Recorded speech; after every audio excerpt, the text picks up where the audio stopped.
के शासनकाल में नीति आयोग बंद कर दिया गया, इसी सरकार के शासनकाल में योजना आयोग बंद कर दिया गया, इसी सरकार के शासनकाल में आज रेलवे की जमीनों को बेचा जा रहा है, इसी सरकार के शासनकाल में आज युवाओं को बेरोजगार। आपने यूपीएससी में देखा होगा जिस तरह से सरकार ने लेटरल एंट्री के जरिए यूपीएससी में और आईएएस और आईपीएस की भर्ती के लिए इस सरकार ने जिस तरह से काम किया होंगे, जिस तरह से इस सरकार ने रेलवे की बात हो, आईटी सेक्टर की बात हो या बहुत सारे ऑटोमोबाइल सेक्टर की बात हो, एफएमसीजी सेक्टर की बात हो, जिस तरह से इस सरकार के शासनकाल में सबसे ज्यादा बेरोजगारी दर है, ये कहीं ना कहीं देश के युवाओं के लिए ये बहुत खतरनाक है। ये सरकार रोजगार के नाम पे देश के युवाओं को सबसे ज्यादा भटकाने का काम कर रही है।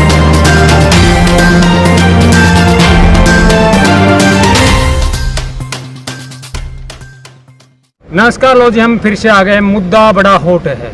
एसएससी जीडी 2018 क्वालिफाई छात्र पिछले 4 सालों से जगह जगह प्रोटेस्ट कर रहे हैं। पिछले 90 दिन से नागपुर के संविधान चौक पर आमरण अनशन पर बैठे हुए हैं। 400 से अधिक छात्र मारे जा चुके हैं, लेकिन सरकार के कानों पे जू नहीं रेंगली, क्योंकि सरकार केवल हिंदू मुस्लिम में लगे हुए हैं। इसी मुद्दे पे बात करने के लिए हमारे पास श्रवण पांडे हैं, उन्हीं से बात करें। पांडे जी, बेरोजगारी चरम सीमा पे है, जैसे हमने अभी आपको बताया कि एसएससी जीडी के छात्र 90 दिन से आमरण अनशन पे बैठे, सरकार के कानों पे जू नहीं रेंगे। इसका कारण क्या हो सकता है? देखिए, सरकार की नीयत और नीति में दोनों खोट है।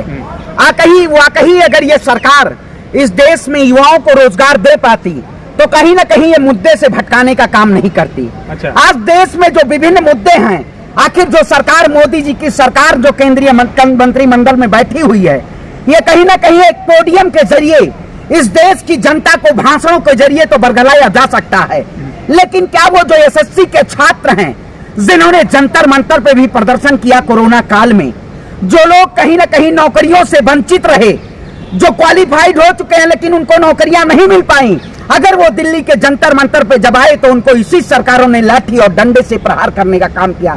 कितने छात्रों को, यहाँ तक विपक्ष के नेता ने भी ट्वीट के जरिए वो फटे हुए सर दिखाने का काम किया। लेकिन ये ऐसी क्रूरता सरकार है, ऐसी तानाशाही सरकार है जिसने देश के छात्रों के साथ न्याय किया नहीं किया।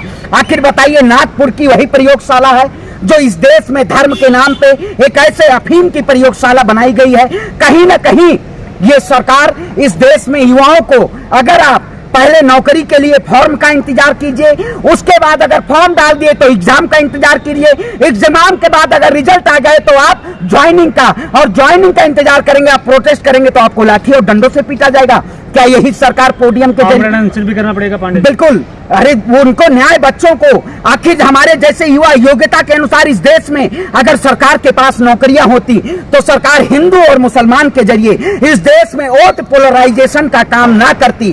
कहीं ना कहीं ये सरकार गूंगी, बहरी और अंधी तीनों हो चुकी है, क्योंकि आज देश की आवाम को, देश के छात्रों के लिए अगर ये सरकार कहती थी बहुत हुआ युवाओं पे अत्याचार, अब की बार मोदी सरकार, आखिर वो स्लोगन कहाँ गया? इस सरकार का वो स्लोगन आज कहीं कौन से उसमें कटघरे में, कौन से गड्ढे में बंद हो गया?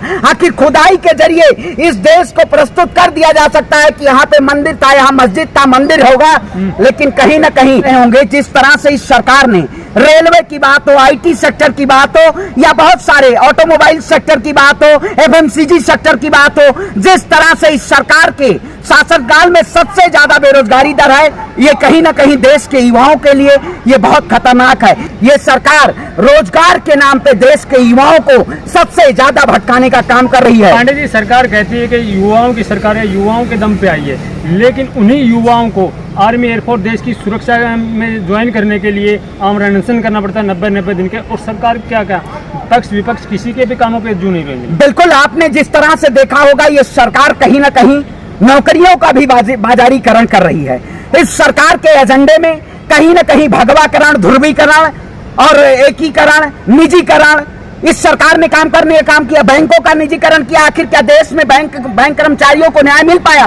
बैंकों के अधिकारियों को क्या वेतन भत्ता मिल पाया? ये सरकार रेलवे से भी नौकरियां, बिल्कुल। देखिए, आप देख रहे हैं, आपने देखा होगा इस सरकार ने देश को IIT, IIT, IIM नहीं देने का काम किया, लेकिन मस्जिदों के नाम पे, मंदिरों के नाम पे अपनी राजनीति चमकाने के लिए ये सरकार कहीं ना कहीं देश की जनता के साथ न्याय नहीं कर पा रही है। मैं आपसे पूछना चाहता हूं, ये सरकार कहती थी, आज क्यों नहीं देश में महंगाई पे बात और शिक्षा पे बात और स्वास्थ्य पे बात क्यों नहीं होती, रोजगार पे बात क्यों नहीं होती? क्योंकि ये सरकार कहीं ना कहीं रोजगार के लिए सबसे निचले पायदान पे है, क्योंकि इस सरकार ने आज देश की जनता को केवल कहीं ना कहीं गुमराह करने का काम किया है। मैं कहता हूं कि ये सरकार जो कहती थी कि इस देश में सबसे ज्यादा युवाओं को नौकरी देंगे, लेकिन आज युवा दर दर भटक रहा है। आज युवा डिग्री लेके, सर्टिफिकेट लेके अपनी जलाने के लिए तैयार है, लेकिन ये सरकार कहीं ना कहीं इस देश के युवाओं को भटकाने का काम करती है। सर्टिफिकेट नहीं, बहुत से छात्रों ने लिख करके सुसाइड नोट लिख करके आत्महत्या भी कर ली कि मैंने क्वालिफाई कर लिया, उसके बाद मेरे को नौकरी रोजगार नहीं मिल रहा, इसलिए मैं आत्महत्या कर। बिल्कुल, सरकार ने जिस तरह से इस देश में मार्केटिंग के जरिए आई हुई सरकार थी, मैं कहता हूं योग्यता के अनुसार इस देश में नौकरियां हैं, तो सीएमआई की रिपोर्ट आप उठा के देख लीजिए, आप जाके देख लीजिए। इसी सरकार के शासनकाल में नीति आयोग बंद कर दिया गया, इसी सरकार के शासनकाल में योजना आयोग बंद कर दिया गया, इसी सरकार के शासनकाल में आज रेलवे की जमीनों को बेचा जा रहा है, इसी सरकार के शासनकाल में आज युवाओं को बेरोजगार। आपने यूपीएससी में देखा होगा जिस तरह से सरकार ने लेटरल एंट्री के जरिए यूपीएससी में और आईएएस और आईपीएस की भर्ती के लिए इस सरकार ने जिस तरह से काम किया। सरकार में पांडे जी एक और मुहिम छेड़ी हुई है, इसी सरकार में कहा जा रहा है कि पकोड़े तलने पे रोजगार, आप पकोड़े भी तलिए। अब माइक क्यों पकड़े हैं, जाइए पकौड़े तलिए, माइक क्यों जरूरत है? कह रही है, मैंने नहीं, आप बताइए, सरकार कह रही है देश में पकौड़े तलने से, आत्मनिर्भर बनाने से। आप बताइए, देश का किसान जो सरकार कहती थी 2022 में दोगुनी आय करेंगे, उस सरकार के शासनकाल में आज दोगुनी किसानों की हत्याएं हो चुकी हैं, दोगुनी किसानों ने आत्महत्या करने का, युवाओं ने आत्महत्या करने का काम किया। ये सरकार कहीं ना कहीं इस देश में, भारत युवाओं का देश है, अगर युवाओं के ऊपर जुल्म होगा तो हम जैसे युवा इस सरकार के खिलाफ खड़ा होने का काम करेंगे।